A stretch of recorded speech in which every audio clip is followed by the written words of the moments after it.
Hai kawan-kawan, Assalamualaikum warahmatullahi wabarakatuh. Kembali lagi bersama channel saya Rin Faskira kita. Hari ini aku akan membahas pengertian wudhu serta syarat-syarat sahnya wudhu dan sunat-sunat wudhu dan yang membatalkan wudhu. Pengertian wudhu adalah dalam istilah luar bahasa, wudhu berarti bersih dan indah.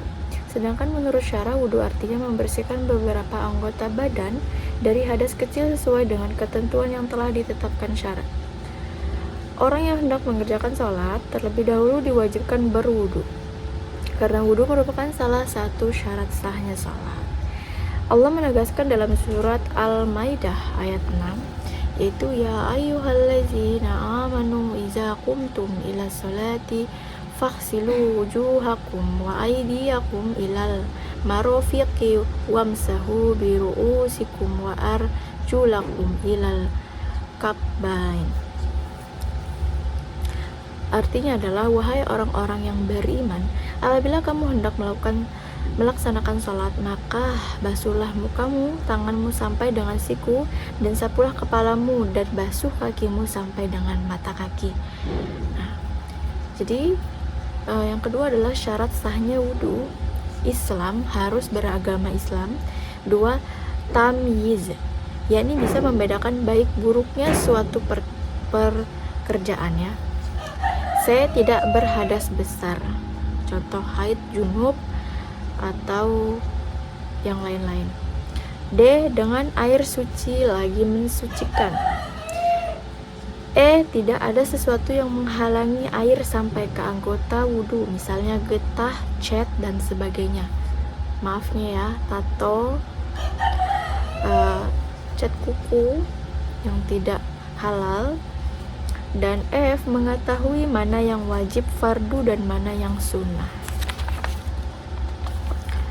Nomor 3 adalah rukun fardu wudhu. Rukun wudhu ada 6 perkara, yaitu niat lafaznya adalah nawaitul wudhu walil raf'il hadasil akhori fardun lillahi ta'ala.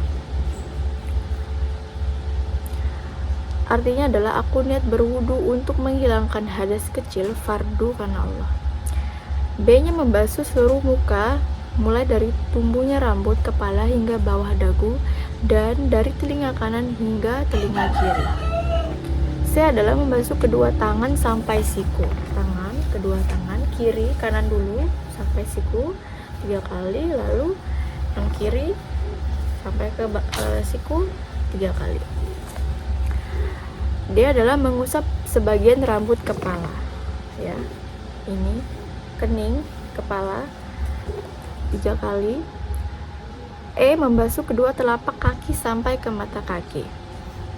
F-nya tertib berturut-turut, ya. Contoh, semuanya harus tertib berturut-turut 3 kali, 3 kali kanan kiri, ya. Jangan wajah sekali, ini sekali, nanti wajah lagi, ini tidak boleh, harus berturut-turut. Artinya mendahulukan mana yang harus didahulukan dan mengakhirkan mana yang harus terakhir, ya. Nomor 4, sunat-sunat wudhu. A. Membaca bismillahirrahmanirrahim pada permulaan wudhu dan membasuh kedua telapak tangan sampai ke pergelangan. Telapak tangan, pergelangan, ya, berkumur-kumur, ini sunatnya. Membasuh lubang hidung sebelum niat. Jadi sebelum niat kita nawaitu wudhu'a tadi, terus kita membasuh lubang-lubang hidung, ya.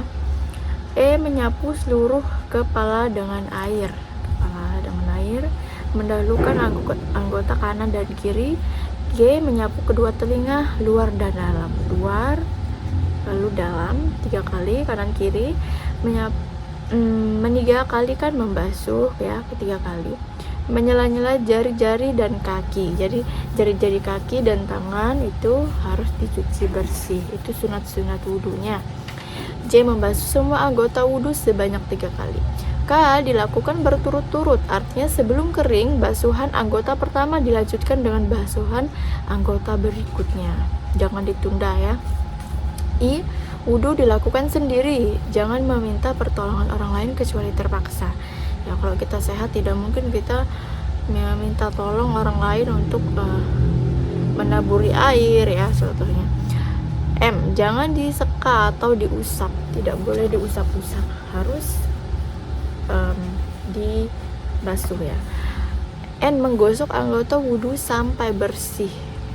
Menggosok-gosok anggota wudhu ini, tidak boleh begini-begini, harus digosok. Menghindari agar percikan air jangan kembali ke badan ya. Kalau kita wudhunya di dalam ember itu jangan sampai percikan itu kembali ke badan kita ya. P. Jangan berbicara. Ketika berwudhu kita tidak dianjurkan untuk berbicara atau mengobrol ya. Nah, yang Q. Menyikat gigi sebelum wudhu. R. Membaca doa sesudah wudhu. Nah, jadi setelah wudhu selesai kita diwajibkan membaca doa untuk sahnya wudhu tadi. 5 adalah yang membatalkan wudhu.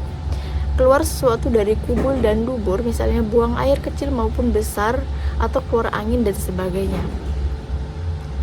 B. Hilang akal karena gila, pingsan, mabuk, dan tidur nyenyak. Nah, C. Tersentuh kulit antara laki-laki dan perempuan yang bukan muhrimnya dengan tidak memakai tutup. Muhrim sama dengan keluarga yang tidak boleh dinikahi ya.